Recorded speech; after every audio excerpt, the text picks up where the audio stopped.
Bismillahirrahmanirrahim. Assalamualaikum warahmatullahi wabarakatuh.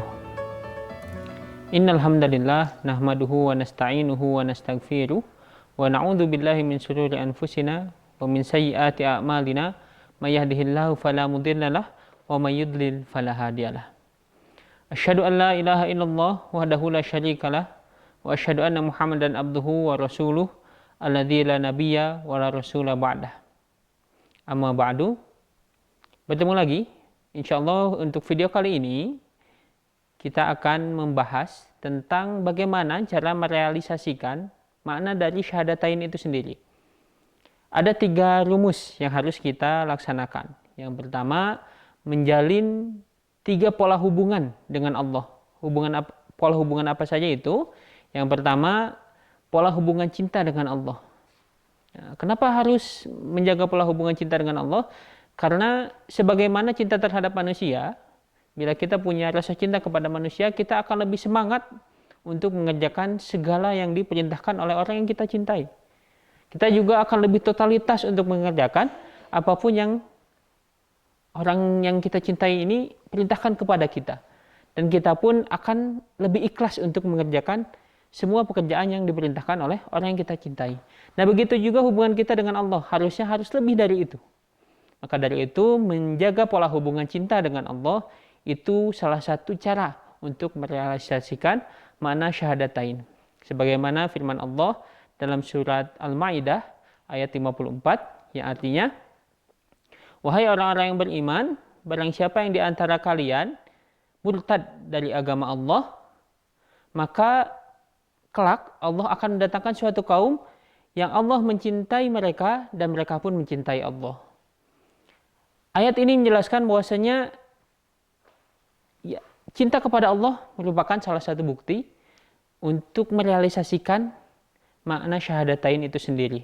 Seperti yang tadi saya bilang, bahwasanya cinta ini sangat penting untuk menumbuhkan etos kerja, untuk menumbuhkan rasa ikhlas dan totalitas dalam mengamalkan sesuatu. Poin yang kedua yaitu menjaga pola hubungan bisnis dengan Allah. Loh, kok maksudnya apa? Kalau kita ibaratkan kehidupan kita adalah bisnis, luar biasanya Allah memberikan modal kepada kita. Dari mulai diri kita, dari segi kesempurnaan tubuh, dari segi kekuatan, kesehatan, bahkan harta pun atau rezeki Allah berikan kepada kita hanya untuk menyukseskan dakwahnya, hanya untuk menyebarkan agama Islam, dan Allah sudah menyediakan surga pula untuk orang-orang yang beriman. Jadi ibaratkan agama Islam ini adalah bisnis yang Allah modali agar kita bisa masuk surga. Walaupun pada intinya atau pada dasarnya Allah sangat tidak butuh untuk itu. Mau bisnis kita hancur atau tidak, Allah tidak akan terpengaruh akan hal itu.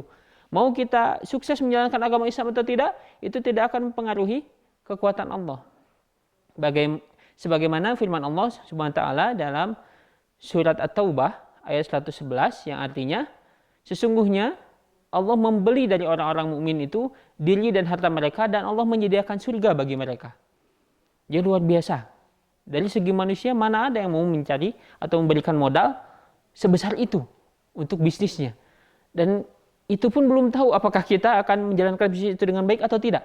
Tapi Allah luar biasanya sudah menyediakan itu semua, bahkan sudah menyiapkan bonus untuk bisnis yang belum tahu sukses atau tidaknya kita menjalankannya.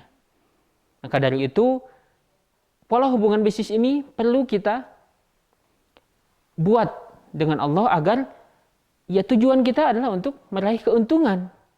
Sebagaimana bisnis kita di dunia, yaitu kita akan meraih keuntungan sebanyak-banyaknya agar kita bisa mendapatkan hasil yang luar biasa. Di pola hubungan yang ketiga, yang terakhir, yaitu pola hubungan kerja. Maksudnya apa? Maksudnya, sebuah ikrar tidak akan ada artinya tanpa ada pembuktian, tanpa ada tindakan, tanpa ada amalan. Begitu juga syahadat kita. Harus ada amalannya, harus ada bukti ikrarnya, yaitu menjalankan semua perintah dan menjauhi semua larangannya.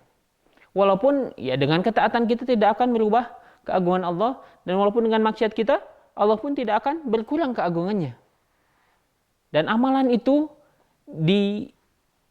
kita buat, kita kerjakan hanya untuk diri kita sendiri.